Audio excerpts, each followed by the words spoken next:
আসসালামু আলাইকুম ওয়া রাহমাতুল্লাহ। আমি নাজিম কাজী, পড়াশোনা করছি ইউনানি অ্যান্ড হোমিও মেডিকেলে। আপনাদের একটি প্রশ্নটা এমন কয়েকটি প্রশ্ন মিলিয়ে একটি উত্তর দেব, কিন্তু মেইন প্রশ্ন একটাই যে আমি কখন কন্ডোম ছাড়া সহবাস করলে বাচ্চা হয় না।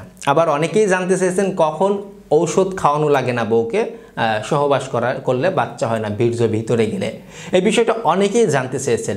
এই বিষয়টা আমাদের অবশ্যই জানতে হবে, এখানে লজ্জার কিছু নেই, আপনাদের অবশ্যই জানতে হবে। আমরা খুবই সংক্ষিপ্তভাবে জেনে নিব যে বিশেষ করে মাসিকের কতদিন পরে সহবাস করলে বাচ্চা কনসেপ্ট করে না বা কোনো রকমের কোনো কিছু ব্যবহার করতে হয় না, সেই বিষয়টা আমরা জেনে নিব। চলুন আমাদের মূল আলোচনায় ফিরে যাওয়া যাক।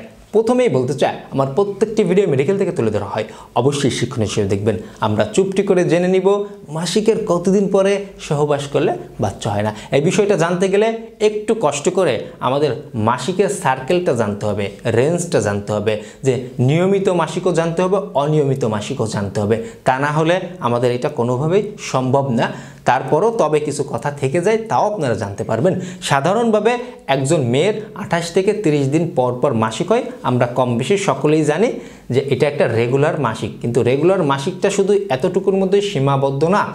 এই মিন্স বা পিরিয়ড কিন্তু সাধারণভাবে একটা মেয়ের, ধরেন আজকে 1 তারিখ, এই 1 তারিখে মাসিক হয়েছে, এই মাসের আবার 22-23 তারিখে বা 21 তারিখেও মাসিক হতে পারে, বা ঠিক এইভাবে একই রেঞ্জে 35 দিন, 33 দিন, 32 দিন পরেও মাসিক হতে পারে।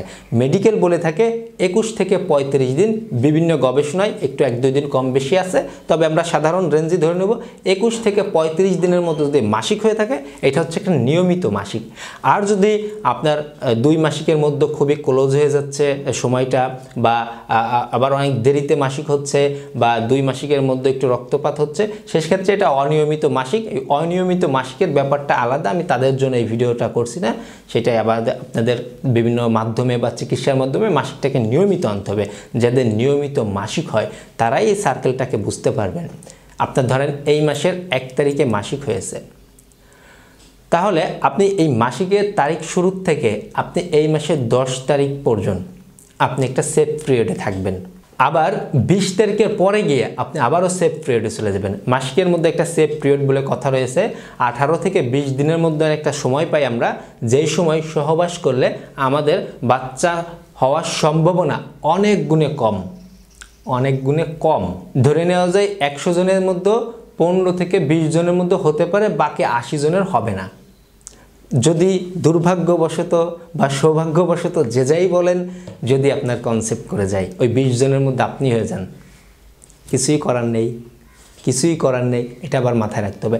তো আমি আবারও একটু সংক্ষেপে বলি, আপনার আজকে 1 তারিখ মাসিক শুরু হয়েছে, এই মাসের 8 থেকে 9 বা 10 তারিখ পর্যন্ত, এবং মাঝের 10 দিন বাদ দিয়ে যদি আমরা 1 মাসকে 3 ভাগে ভাগ করি, তাহলে মাসিকের মাঝের 10 দিন আমাদের বাচ্চা হওয়ার সম্ভাবনা অনেক গুণে বেড়ে যাবে।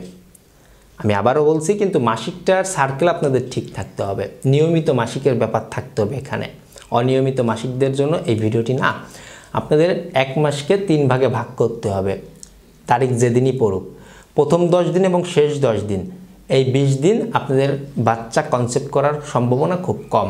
মাঝের 10 দিন কিন্তু বাচ্চা কনসেপ্ট করার সম্ভাবনা অনেক গুণে বেশি। বলা যায় 100 জনের মধ্যে 80-90 জনেরই বাচ্চা কনসেপ্ট করে ফেলে।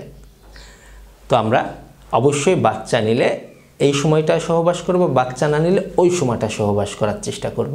এরপরে এই সব সময়ের মধ্যেই আল্লাহ তাআলা চাইলে যে কোনো সময় হয়ে যেতে পারে, এটা আমাদের মাথায় রাখতে হবে। কোনো সময় নির্দিষ্ট বলা যায় না যে এখন বাচ্চা কনসেপ্ট করবে না বা কনসেপ্ট করবে, এটা মাথায় রাখতে হবে।